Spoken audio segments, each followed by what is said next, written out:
students, how are you all? I hope you all are fit and fine. I am Aarti Jain and I welcome you all to my YouTube channel.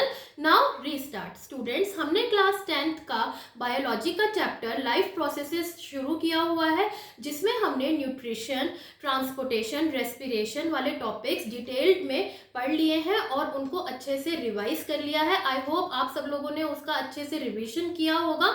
ठीक है, आज हम उसी chapter को continue करेंगे और उसका जो हमारा एक लास्ट टॉपिक बचा हुआ है एक्सक्रीशन, उसके बारे में आज हम पढ़ेंगे. तो चलिए बिना टाइम वेस्ट करे जल्दी से रीस्टार्ट करते हैं अपने लाइफ प्रोसेसेस की जर्नी को आज के टॉपिक एक्सक्रीशन के साथ. तो स्टूडेंट्स, एक्सक्रीशन के बारे में आई एम श्योर कि आपको इतना तो पता होगा कि एक्सक्रीशन होता क्या है. एक्सक्रीशन होता है अपनी बॉडी में से हार्मफुल वेस्ट प्रोडक्ट्स को रिमूव कराना, यही होता है एक्सक्रीशन, है ना. जो डाइजेशन के बाद, एब्जॉर्प्शन के बाद, एसिमिलेशन के बाद, ये जितनी भी मेटाबॉलिक एक्टिविटीज होती हैं हमारी बॉडी में, उसके बाद जो वेस्ट प्रोडक्ट्स बच जाते हैं वो बहुत हार्मफुल होते हैं हमारी बॉडी के लिए. इसलिए हमारी बॉडी को उनसे दूर करना बहुत ज़रूरी है ना. तो उसके लिए भी हमारी बॉडी में एक सिस्टम है जिसे हम कहते हैं एक्सक्रीटरी सिस्टम, और जो प्रोसेस इन्वॉल्व होता है उसे हम कहते हैं एक्सक्रीशन. एक्सक्रीटरी सिस्टम का डायग्राम मैंने ऑलरेडी बनाया हुआ है आपके लिए, इसको मैं डिटेल में आपको अभी इसी सेशन में समझाऊंगी. ठीक है बच्चों, तो आई होप आप सब लोग अपने पेन और नोटबुक के साथ रेडी होंगे नोट्स बनाने के लिए. ठीक है, तो एक्सक्रीशन क्या होता है, सबसे पहले हम इसकी डेफिनेशन कर लेते हैं. Excretion is the biological process to remove harmful metabolic waste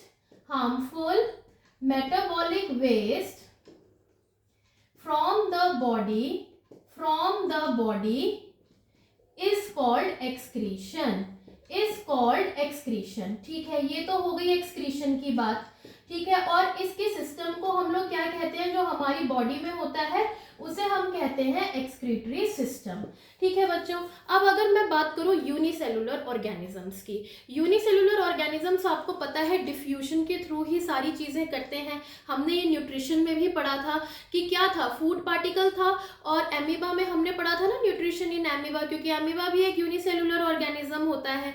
तो उसने अपने सूडोपोडिया के थ्रू उस फूड पार्टिकल को कैप्चर करा, अपने अंदर फूड वैक्यूल बनाया और वहीं पे ही डाइजेशन, एब्जॉर्प्शन सब करी, और जो हार्मफुल वेस्ट बच जाते हैं उसको डिफ्यूजन के थ्रू ही सरफेस पे ले गए. ठीक है, अपनी बॉडी के सरफेस पे ले गए और एनवायरनमेंट में थ्रो आउट कर दिया. तो यानी कि हम लोग कह सकते हैं कि यूनिसेलुलर ऑर्गेनिजम्स में कौन सी चीज काम करती है एक्सक्रीशन के लिए, जो न्यूट्रिशन के लिए करती है, यानी कि डिफ्यूजन. लेकिन वहीं अगर मैं बात करूं मल्टीसेल्युलर ऑर्गेनिजम्स की, तो इसके अंदर तो डिफ्यूजन पूरी तरीके से सक्सेसफुल नहीं है. तो इसके लिए हमारी बॉडी में कुछ स्पेशल ऑर्गन्स हैं जिनके कुछ फंक्शंस होते हैं. ठीक है, कुछ स्पेशल ऑर्गन्स हैं जिनके कुछ फंक्शंस होते हैं, और वो सारे ऑर्गन्स मिलकर क्या बनाते हैं, आपका एक्सक्रीटरी सिस्टम बनाते हैं. ठीक है बच्चों, आई होप इतना आपको समझ में आ गया होगा. अब एक्सक्रीटरी सिस्टम में कितने हमारे ऑर्गन्स होते हैं. एक्सक्रीटरी सिस्टम में होते हैं बच्चों हमारे चार ऑर्गन्स होते हैं. सबसे पहले होता है हमारा पेयर ऑफ किडनीज. ठीक है, यानी कि 2 किडनी होती हैं, ये तो आपको पता है. ठीक है, each is situated on either side of the backbone, है ना. तो ये दोनों अलग अलग जगह पे होती हैं, बैकबोन के एक इस तरफ और एक राइट हैंड साइड पे, एक लेफ्ट हैंड साइड पे. ठीक है, तो पेयर ऑफ किडनीज हो गए. दूसरा आता है आपका पेयर ऑफ यूरेटर्स. फिर आता है आपका urinary bladder, and the last one is urethra. ठीक है बच्चों, अब ये किडनीज अगर मैं यहाँ पे देखूं तो क्या मैं इसको लेफ्ट किडनी लिख सकती हूँ? यस. और हमारी राइट किडनी कौन सी है, ये है. ठीक है, जो एक बीन शेप्ड होती है, बीन की तरह इसकी शेप्ड होती है, जैसे राजमा की शेप आपने देखी होगी वैसे इसकी शेप होती है. और ये जो ट्यूब्स आप देख पा रहे हैं, ये जो ट्यूब्स हैं जो कि किडनी को यूरिनरी ब्लैडर से कनेक्ट करते हैं उन्हें हम कहते हैं बच्चों, क्या कहते हैं इन्हें हम? यूरेटर्स। क्या कहते हैं? यूरेटर्स। ये भी दोनों साइड होते हैं। और ये जो बैग लाइक स्ट्रक्चर है, मस्कुलर ऑर्गन है, इसे हम कहते हैं यूरिनरी ब्लैडर। इसे हम क्या कहते हैं बच्चों? Urinary bladder. और जो ये लास्ट पार्ट है जहां से यूरिन जो हमारा रिलीज होता है उसे हम कहते हैं यूरेथ्रा। उसे हम क्या कहते हैं बच्चों? यूरेथ्रा। यानी कि अगर मैं इसका पूरा फ्लो चार्ट बनाऊं कि किस किस तरीके से ये प्रोसेस चलता है, तो सबसे पहले आता है कि आपका urine is produced in kidneys. Urine is produced in kidneys. Kidneys में आपके यूरिन प्रोड्यूस भी होता है और फिल्टर भी होता है ना। किडनीज एक आपका फिल्ट्रेशन यूनिट की तरह काम करता है। उसके बाद it passes through the ureters. Ureters के थ्रू ये पास होकर कहाँ जाता है? यूरिनरी ब्लैडर में जाता है। यूरिनरी ब्लैडर में जाता है जहां पर ये क्या होता है? Urine is stored. यहाँ पे जाकर यूरिन हमारा क्या है? स्टोर हो जाता है। इस मस्कुलर ऑर्गन में, इस बैग लाइक ऑर्गन में हमारा यूरिन स्टोर हो जाता है। अंटिल, कब तक स्टोर होता है? अंटिल इट इज रिलीज, जब तक हम इसे रिलीज नहीं करते थ्रू यूरेथ्रा। ठीक है, थ्रू यूरेथ्रा। इस पॉइंट से ये यहाँ से रिलीज हो जाता है। क्या ये बात समझ में आई? क्या ये साइकिल समझ में आ गई? बस अब ये अगर समझ में आ गया तो आपके लिए आगे आसान हो जाएगा कि यूरिन प्रोड्यूस कैसे होता है, वो भी हमें पता करना जरूरी है ना। तो अगली हेडिंग है आपकी हाउ इज यूरिन प्रोड्यूस्ड। ठीक है, अब यूरिन कैसे प्रोड्यूस होता है?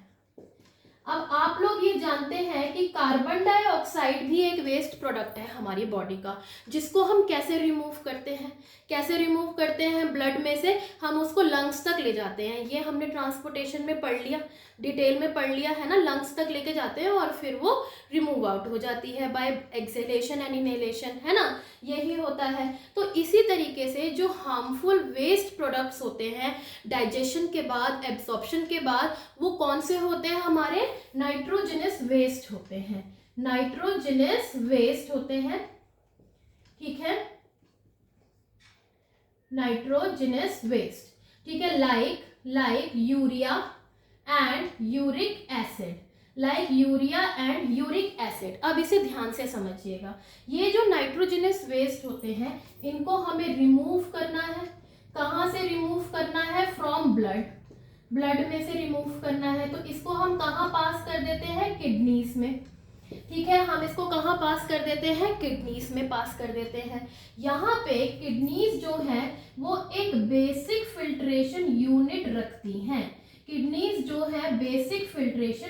रखती हैं। मतलब इसके अंदर कोई फिल्टर टाइप का कुछ है। ठीक है, जहाँ पे ये जो नाइट्रोजनस वेस्ट होते हैं वो क्या करते हैं? फिल्टर हो जाते हैं। ठीक है, वो क्या होती हैं? आपकी छोटी छोटी ब्लड कैपिलरीज होती हैं। आई होप अब आप सब लोगों को पता होगा कि ब्लड कैपिलरीज क्या होती हैं। छोटी छोटी ट्यूब्स होती हैं, ब्लड वेसल्स होते हैं। ठीक है, तो इस फिल्ट्रेशन यूनिट में क्या क्या होता है?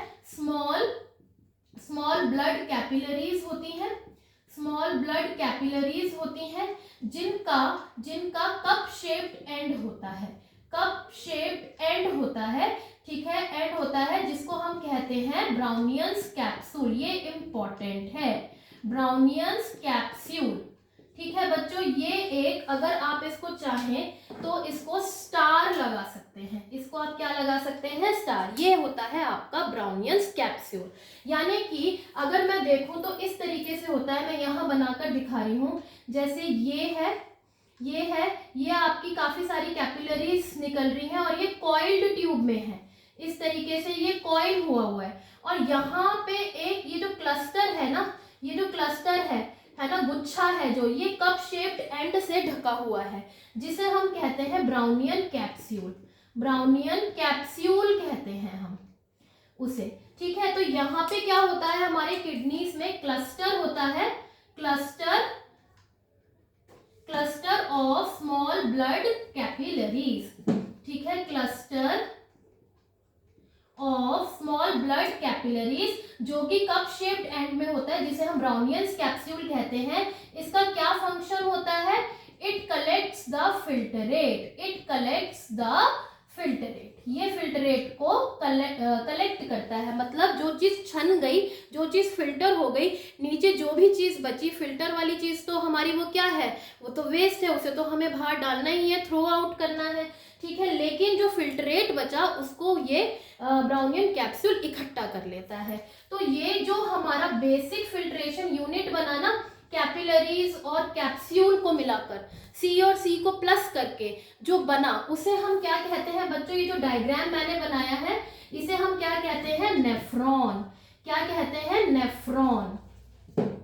ये हो गया हमारा नेफ्रॉन, ठीक है। And each kidney has large number of nephrons, has large number of nephrons, ठीक है। दोनों किडनीज के पास बहुत सारे नंबर ऑफ नेफ्रॉन्स होते हैं, तो हमारा जो वेस्ट है वो अच्छे से फिल्टर हो जाता है और ब्राउनियंस कैप्सूल में फिल्ट्रेट की तरह इकट्ठा हो जाता है। ये चीज समझ में आ गई? ये चीज समझ में आ गई किडनी के पास जाकर वो फिल्टर कैसे होता है। अब ये कहाँ जाएगा? अब ये कहाँ जाएगा? यहाँ पे रीएब्जॉर्प्शन होती है, कुछ भी वेस्ट बच जाता है। जैसे कौन कौन से वेस्ट होते हैं? इनिशियल जो हमारे प्रोडक्ट्स निकलते हैं, इनिशियल वेस्ट निकलता है हमारा ग्लूकोज, एमाइनो एसिड्स या फिर सॉल्ट या फिर वाटर, ये सारी चीजें निकलती हैं। इनको रीएब्जॉर्ब करते हैं और फिर जो वेस्ट निकलता है, ठीक है, रीएब्जॉर्ब्ड वेस्ट। अब रीएब्जॉर्ब्ड वेस्ट जो है पासेस थ्रू यूरेटर, ये यूरेटर यानी कि उस नली के थ्रू जाएगा। ये जो पाइप जा रहा है इसके थ्रू कहाँ जाएगा? ये जाएगा आपका यूरिनरी ब्लैडर में। ये कहाँ जाएगा? यूरिनरी ब्लैडर में। और यहाँ जाकर अभी मैंने आपको बताया वो क्या हो जाता है? स्टोर हो जाता है। यूरिन हमारा जाकर क्या हो जाता है बच्चों? स्टोर हो जाता है। अब यहाँ पे जाके ये स्टोर हो गया, हम इसको रिलीज करना चाहते हैं, है ना। जब तक कि हमारे अंदर अर्ज नहीं होगी उसको रिलीज करने की, वो यहाँ स्टोर रहेगा। और जहां अर्ज हुई हमने उसको रिलीज कर दिया, रिलीज्ड थ्रू यूरेथ्रा, ठीक है। यानी कि यहाँ पे कब तक ये स्टोर्ड रहेगा? Stored until we need an urge to release it, जब तक हमारे अंदर अर्ज नहीं होगी। यानी कि यूरिनरी जो ब्लैडर है ना, यूरिनरी ब्लैडर की अगर मैं बात करूं तो मैं ये कह सकती हूँ it is under nervous control, क्या मैं ये कह सकती हूँ, है ना, ये हमारे नर्वस कंट्रोल के अंडर रहता है। तभी तो कई बारी हमें यूरिन रिलीज करना है, हमें पता है, लेकिन वॉशरूम ना होने की वजह से, या हम ट्रैवलिंग में हो, या फिर कहीं ऐसी जगह हो जहाँ से हम उठकर नहीं जा सकते, तो हम थोड़ा बहुत कंट्रोल कर लेते हैं अपने प्रेशर को, है ना। तो उस प्रेशर को क्यों कंट्रोल कर लेते हैं? क्योंकि यूरिनरी ब्लैडर एक मस्कुलर ऑर्गन है, तो इसीलिए वो नर्वस कंट्रोल के अंदर है। क्या ये बात समझ में आ गई? ये साइकिल सारी समझ में आ गई। क्या हुआ? जो नाइट्रोजनस वेस्ट होते हैं वो ब्लड से रिमूव होते हैं, कैसे? किडनीज में जाएंगे, किडनीज से स्टार्टिंग होगी। यहाँ पे हमारे बेसिक फिल्ट्रेशन यूनिट होता है C+C के फॉर्म में, यानी कि आपका ब्लड कैपिलरीज का गुच्छा होता है जिसको उसने ढका हुआ होता है, किसने? कप शेप्ड कैप्सूल ने, एंड ने, जिसको हम कहते हैं ब्राउनियंस कैप्सूल। इसका क्या फंक्शन है? ये सारे के सारे फिल्ट्रेट को कलेक्ट कर लेता है, फिर उसमें से रीएब्जॉर्प्शन होती है इन सारी चीज़ों की, ग्लूकोज, एमाइनो एसिड, सॉल्ट और वाटर की। यूरेटर से पास थ्रू हुआ, यूरिनरी ब्लैडर में गया, वहाँ स्टोर होके बैठ गया जब तक हम उसे रिलीज ना करना चाहें, और जब हम उसे रिलीज करना चाहें तो वो यूरेथ्रा के थ्रू बाहर निकल गया। क्या ये चीज़ समझ में आ गई? पूरी साइकिल, इसे ये है आपका पूरा एक्सक्रीशन इन ह्यूमन बींग्स। ठीक है बच्चों, अगर मैं इस डायग्राम के हेल्प से आपको समझाऊं तो ये किडनी है, यहाँ यूरेटर से होते हुए यूरिनरी ब्लैडर में ये स्टोर होगा और यूरेथ्रा से निकल जाएगा। ये जो आपको रेड और ब्लू कलर दिख रहा है ये है आपकी arteries and veins. Red colour में है आपकी आर्टरी, ये है आपकी लेफ्ट, क्योंकि हम लेफ्ट साइड बना रहे हैं, इसे हम कहते हैं रीनल आर्टरी, है ना, लेफ्ट रीनल आर्टरी। और उसी तरीके से ये जो बन रहा है ब्लू कलर में, इसे हम कहते हैं लेफ्ट रीनल वेन। हम इसे क्या कहते हैं बच्चों, लेफ्ट रीनल वेन, ये हमारी वेन है। ठीक है, आर्टरी और वेन तो होंगी ही, तो बस रीनल वर्ड आ गया, left renal artery and left renal vein. सबसे बड़ी आर्टरी का नाम क्या है, जल्दी से बताओ, सबसे बड़ी आर्टरी का क्या नाम है? सबसे बड़ी आर्टरी का नाम है बच्चों एओर्टा, यानी कि ये है हमारी एओर्टा, सबसे बड़ी आर्टरी। ठीक है, यहाँ लिखना था मुझे, यहाँ पे स्पेस नहीं दिख रही है, तो ये हो गया मेरा एओर्टा। और सबसे बड़ी वेन कौन सी है हमारी? Vena cava. कौन सी है? Vena cava. ठीक है, तो ये सबसे बड़ी वेन हो गई। तो आई होप इसकी लेबलिंग अब आपको क्लियर है। Kidney, ureter, urethra, urinary bladder, left renal artery, aorta, left renal vein, vena cava. क्या ये वाला डायग्राम अब आपको अच्छे से क्लियर है? अब हम आते हैं कि यहाँ पे ग्लूकोज, अमाइनो एसिड, सॉल्ट तो चलो रीएब्जॉर्ब हो गया, लेकिन वाटर कैसे रीएब्जॉर्ब होता है, किन दो चीजों पे वो डिपेंड करता है, तो चलिए उसके बारे में भी हम लिख लेते हैं। ठीक है, तो क्वेश्चन है कि ऑन विच फैक्टर्स, कहीं से भी क्वेश्चन बन के आ सकता है बोर्ड में, on which factors absorption of water depends, absorption of water in kidneys depends. तो उसके दो फैक्टर्स हैं बच्चों। उसके पहला फैक्टर तो ये है, कि कितने अमाउंट में एक्सेस वाटर प्रेजेंट है, जितना ज्यादा एक्सेस वाटर होगा उतनी रीएब्सॉर्प्शन होगी। तो पहला है कि depends on how much excess water is present in kidneys, कितना excess water present है। ठीक है, दूसरी चीज ये है कि how much dissolved salts are there to be excreted। ठीक है, ये इन दो फैक्टर पे डिपेंड करता है। समझ में आई बात कि कितने डिजॉल्व सॉल्ट्स हैं जिन्हें हमें एक्सक्रीट करना है, उसके अकॉर्डिंग हम ये तय करेंगे कि कितना वाटर रीएब्सॉर्ब होगा। क्या ये दोनों चीजें क्लियर हो गई, है ना? अब हमारा लास्ट टॉपिक है एक्सक्रीशन इन प्लांट्स। तो चलिए जल्दी से हेडिंग डालिए, एक्सक्रीशन इन प्लांट्स, जो कि बहुत सिंपल है, सिर्फ 5 मिनट्स लगेंगे उसको समझाने में। ठीक है, बहुत सिंपल सा टॉपिक है। Excretion in plants, excretion in human being, I hope आप सब लोगों को अच्छे से क्लियर हो गई होगी। तो एक्सक्रीशन इन प्लांट्स क्या होता है? आप लोगों को पता है कि प्लांट्स में जो वेस्ट प्रोडक्ट है, एक तरीके से ऑक्सीजन भी वेस्ट प्रोडक्ट है, तो वो स्टोमेटा के थ्रू जो है ऑक्सीजन और कार्बन डाइऑक्साइड का लेना देना चलता रहता है, बैलेंस बना रहता है। ठीक है, तो ये तो स्टोमेटा के थ्रू निकल गया। ओके, अगला आता है एक्सेस ऑफ वाटर। अगर पानी एक्स्ट्रा है तो वो ट्रांसपिरेशन के थ्रू निकल जाएगा, है ना, इवेपोरेट हो जाता है ट्रांसपिरेशन के थ्रू, ये भी समझ में आ गया। और अगर वेस्ट प्रोडक्ट्स हैं तो अदर वेस्ट प्रोडक्ट्स की बात करें तो कुछ नहीं है, सिर्फ उनके अंदर डेड सेल्स होते हैं, has large number of dead cells, उनके थ्रू निकल जाएगा। ठीक है, has large number of dead cells, कौन? प्लांट्स। ठीक है, प्लांट्स के पास डेड सेल्स हैं, उनके थ्रू वेस्ट प्रोडक्ट्स निकल जाते हैं। कुछ ऐसे प्लांट्स होते हैं जो कि स्टोर करते हैं वेस्ट प्रोडक्ट्स को किसके फॉर्म में? सेल्यूलर वैक्यूल के फॉर्म में, सेल्यूलर वैक्यूल में उसको स्टोर करके रखते हैं। कुछ स्टोर करते हैं, some store like resins and gums, resins और गम्स की तरह स्टोर करते हैं। कुछ स्टोर करते हैं, सम स्टोर इन लीव्स, कुछ लीव्स में स्टोर करते हैं, विच फॉल ऑफ, जो कि फिर बाद में डेड होने के बाद गिर जाते हैं। तो आई थिंक ये सब चीजें आपको समझ में आ गई। ऑक्सीजन स्टोमेटा के थ्रू गया, एक्सेस ऑफ वाटर ट्रांसपिरेशन के through, other waste products dead cells में कन्वर्ट हो गए, ठीक है। कुछ प्लांट स्टोर करते हैं सेल्यूलर वैक्यूल में, कुछ रेजिन्स और गम्स के फॉर्म में, और कुछ जो है लीव्स में उनको स्टोर करते हैं जो कि अल्टीमेटली डेड होकर फॉल ऑफ हो जाते हैं।